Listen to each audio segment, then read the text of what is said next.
Welcome to T-Bone's Best of Roanoke show. Music, comedy, and conversation featuring HB, the Honey Badger. Honey Badger don't care. Now, on with the show. Boom, boom, boom, boom. This is Radio Free Roanoke, and this is episode 181, T-Bone's Best of Roanoke show, live from Morgantown, West Virginia. On the phone with us, HB, right now is the man of the moment, the Mountaineer mascot for WVU for 2023-2024, Mikel Hager. Mikel, hey, how's it going up there in Morgantown? Pretty good. A little bit cold today, but other than that, can't complain too much. All right, my man. I want to learn a little bit more about what all you do as a Mountaineer. Do you really wear moccasins and all that stuff, okay? But we'll get into that in a minute. I want to congratulate you. First of all, I found out about this, that you recently won a National Mascot Hall of Fame award. I didn't even know there was a Mascot Hall of Fame. But tell us what you won recently. So I won a really cool award called Best Community Impact Award, which, as the Mountaineer, only about 1/4 of all the events I do are even athletics related at all. So, 75% of everything is going out to grade schools, to hospitals, to fairs, festivals, parades. So it's kind of cool that I got recognized. And, it was a popular voted award. So, you say it's a nationally recognized award. Well, we beat every other school in the country that nominated their mascots, which kind of just shows how much pride the state has in the Mountaineer and the Mountaineers in general. You're exactly right. I listened to the video from the Mascot Hall of Fame, and it went through all these awards they gave out, but it said the most prestigious award was the greatest community impact, and that went to the WVU Mountaineer mascot. So well done. Yes, congratulations. Yeah. Now here's the only thing about it, Mikel. The best live human college mascot, you came in second to that pesky leprechaun from Notre Dame. Well, it's a little bit different here. We have one Mountaineer. I think they have 4 of those little green guys. So Oh, see, there you go, my friend. All right, and then let's touch on, you just got back from the Duke's Mayo Bowl, which, by the way, I happen to have some in the fridge. Tell us about your experience down there. Oh, I had a blast. They did a really, really good job at setting up the event. I really enjoyed the product placement. Luckily, I didn't get any mayo in my hair. I use a little bit different kind of conditioner than that. But I had a blast down there. It was a really, really cool bowl game to get to go to. Did they, we saw you doing push-ups when West Virginia scored.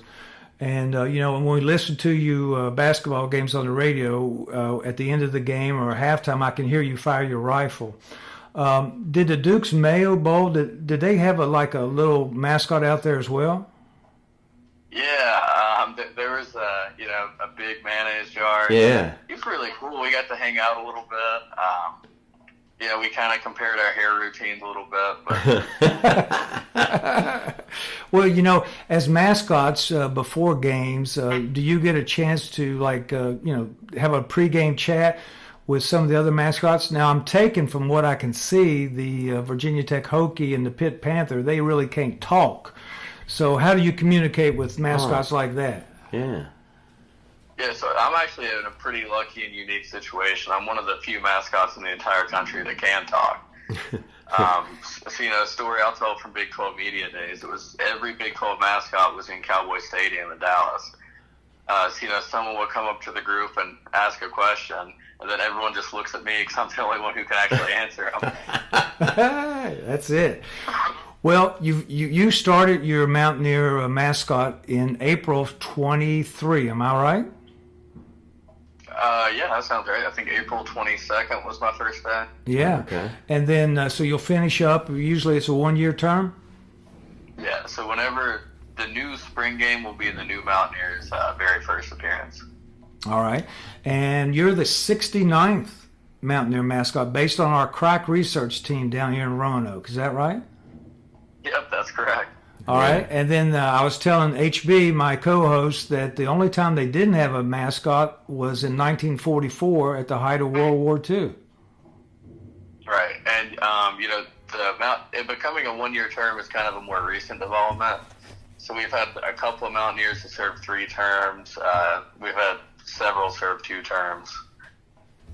And if it were up to me, I would sign a 10-year contract right now, and I'd do it until my beard turned gray. Yeah, really? So you're into it. And I understand we've had 3 female Mountaineers. I think you took the musket from a female Mountaineer. Yeah, and I can't say enough good things about Mary. Anytime I have a question, she's always the first one to be there to help out. Oh, cool. I always tell people the last Mountaineer is a lot prettier than me, but my beard is better than hers, so it balances out at the end of the day. Yeah, that's awesome. Yeah. Do you guys ever, once you hand over the musket to your new Mountaineer, do you guys ever get together at some point, former Mountaineers? Like a club? So every 5 years there's a big Mountaineer reunion. Then every homecoming game, all the former Mountaineers actually get to come onto the field. So that was a really cool experience for me to kind of see the guys I got to grow up watching and kind of idolizing and just get to share the field with them for a game. Oh, that's right. That is awesome. And the other thing I found out too, Michael, is that the first Mountaineer started off with a plaid shirt and some kind of fur vest. So your outfit has evolved. Do you get to keep the outfit? It's buckskin outfit, right? Right, yeah. So I actually get to keep everything except for the powder horn and the musket. Okay. Which means, barring I finally hit that growth spurt I've been waiting on, I'll have a pretty cool Halloween costume for a while. Oh, good. Yeah. When you're doing, by the way, we're all along these lines, when you're doing push-ups, after we've scored 67 points against somebody, and let's say you pull a bicep muscle and you had to sit out a game, is there a backup Mountaineer? There is a backup, but it would take a lot more than a pulled bicep. Yeah. You got the spirit, my friend. There you go. All right. Now, intense games. I'm guessing in my mind, there's probably been a couple of really intense games that you've been part of as the Mountaineer mascot. But what was the most intense environment? Yeah. So far. Had to be the pit game at home. Tell us about that. So kickoff wasn't until 7:30 that night. But I got there at 7 o'clock that morning, to make the rounds through the tailgates. There's this little app on my phone that tracked distance, and I walked 13 and a half miles before ever going into the stadium that day. Wow. No kidding. I wanted to make it around the blue lot as many times as possible, get to see as many people as possible, and get everyone excited. And I like to think it worked out. I think we had a really good crowd that game. Oh yeah, it was magic on TV. All right, over or under this year? Have you done over or under 10,000 selfies with the fans? That's a really good line. I think I'm going to have to take the over on that one. Oh, I knew it, HB. Yeah. Everybody wants a selfie with you, right? Oh yeah, that's why a bad hair day is never really an option for me. Yeah.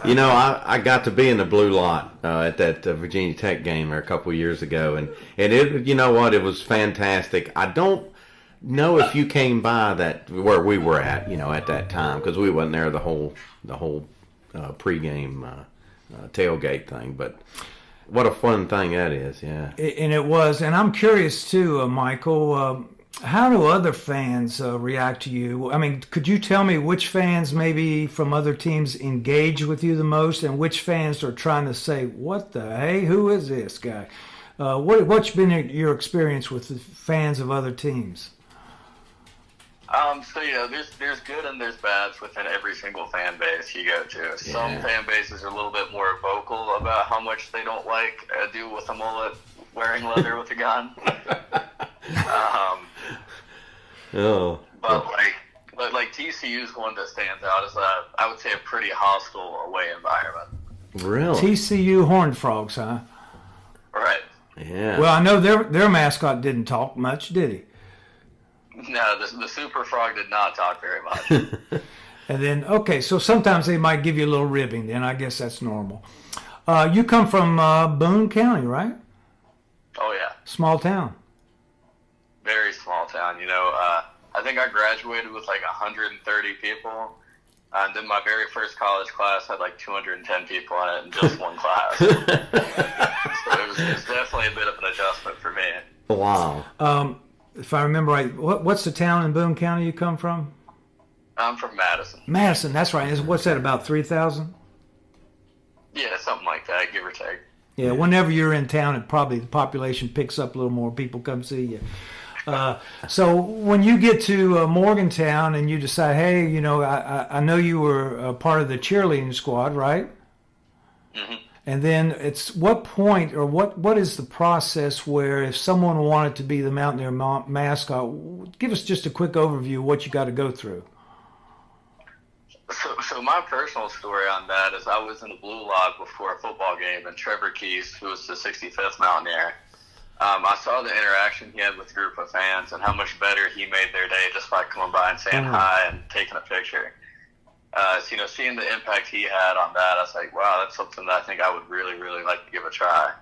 But, you know, how the general process works is every January, which, you know, should be coming out within the week or so, the Mountaineer application comes out. And with that, you write 5 or 6 different essays on whatever prompts they give you. You draft up a resume, you turn in all the community service you've done, and then you have to get a couple of reference letters. So it's not just, you know, have a cool beard, get handed a mascot. There's a little bit that goes into it before that. Wow, yeah. And then, Michael, don't they have some kind of the top 4 contestants at a basketball game that kind of like have a cheer off, or do you have to get out there in front of the crowd or something? Right. So I would say probably somewhere between 70 and 80 people apply at the application stage. And then from that, they'll narrow that pool down to a top 10. And, you know, your top 10, you wear a suit, you go into a big conference room, they ask you all kinds of questions that you might not know the answer to. You just got to say whatever sounds good at the time. And then from that, they narrow it down to the Final Four. And the Final Four is a really, really cool experience because, you know, for some people, that could be the only chance they ever have to wear the buckskin. So that's kind of that mentality I went in with. Like, hey, if this is the only time I ever get to do this, I'm going to make the most of it and have as much fun doing it as I can. Oh, cool. And, you know, definitely the cheerleading experience kind of helped to know how to work a crowd a little bit as well. Well, let me touch on that for a second. What do you think are the top 2 or 3 characteristics that would make you a successful Mountaineer? It's a really good question. So I always say, as the Mountaineer, you wear a lot of different hats that aren't just made out of coonskin. You know, some days you're giving a speech at a scholarship dinner. Sometimes you're playing with sick kids in a hospital, and sometimes you're on Mountaineer Field trying to get 60,000 people excited. So adaptability is a big one, and being able to fit whatever role the situation requires of you at that moment. Okay. And then the other big thing is, I would say, just being genuine. You know, you want to be this. You don't want to meet someone at one event pretending to be some character, and then them see you a few months later and you're pretending to be a completely different person. Right. If you're yourself all the time and you're always genuine, you're going to be the same Mountaineer no matter where you are. I like that. Yeah. By the way, when you go out around Morgantown, let's say you go to the grocery store and you're not wearing your Mountaineer outfit, do people recognize you? Almost every time. Oh, that's awesome. got to be a good feeling. Yeah. Very good feeling. I like it when I'm out on a date and people come up and ask for pictures. I'm like, see, I'm a big deal around here. There you go. You say, honey, I'm kind of a big deal. Yeah. Well, hey, how many appearances, I know you touched on it, but how many appearances would you say you'll do in a normal year besides a football game or a basketball game, just out in the community? So right now I've done, I think, 357. So I'm on pace to get, you know, close to that 500 number. Dang. Wow. Is that a record? Yeah, it would be a 1-year record. Yeah. I think Colson Glover, the 67th Mountaineer, has the 2-year record. So you're a busy mascot. Man. I try to be. Yeah, very cool. All right, well, I'm going to start to wind it down here, Michael, but a couple of things. Tell us about the musket. What's special about the Mountaineer rifle? So it's, you know, completely handmade, custom made, and it has a lot of really cool small details that you don't really get to see, you know, from the stands. It has a flying WV that's made out of coal that's inlaid inside the musket, which is my favorite detail, you know, being from coal country. Oh, yeah. There's a brass inlay of a Mountaineer shooting a musket. There's a lot of hidden WVs in there. It's really, really cool, and it's one of my favorite features to show off about the entire outfit. So cool, yeah. All right. Well, I'm going to wrap it up. But are there any other stories or anything else you want to pass on to your fans down here? You know, the support from the southern part of the state has been, you know, really overwhelming to me. It's really cool to be from that area, and then get to do something as cool as this. So every time I go down there, I try to tell, you know, the kids, they're like, hey, I grew up in this same area, and, you know, I didn't come from the best situation, but, you know, I still made the most of it, so you guys can do the same thing. Yes. Inspirational. And by the way, is there life after being a Mountaineer, Michael? Any thoughts on what you're going to do? So my life goal has always been to marry a doctor and be a stay-at-home dad. So, you know, anytime I see a girl in a lab coat, I'm really nice to her. But next year, I'm planning on getting my master's in business and then hopefully attending physical therapy school after that. All right. Excellent. Well, if Honey Badger and I get back up to Morgantown, we're going to look you up.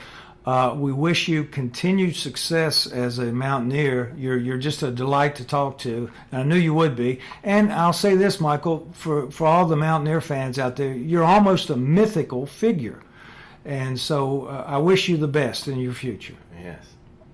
I appreciate you guys so much. Thank you guys, and as always, let's go Mountaineers. Let's go. Thanks, Michael. Thank you, Mike.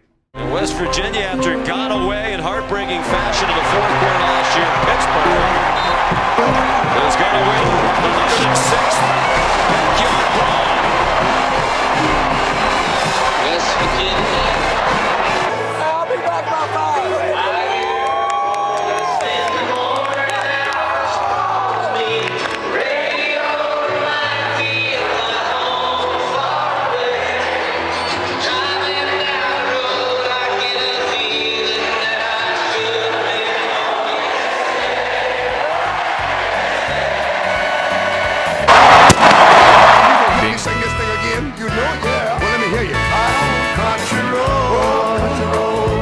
Take me home, oh, to the place I belong. Oh, West Virginia, mountain mama. So take me home, country road. Now put your hands together, country road.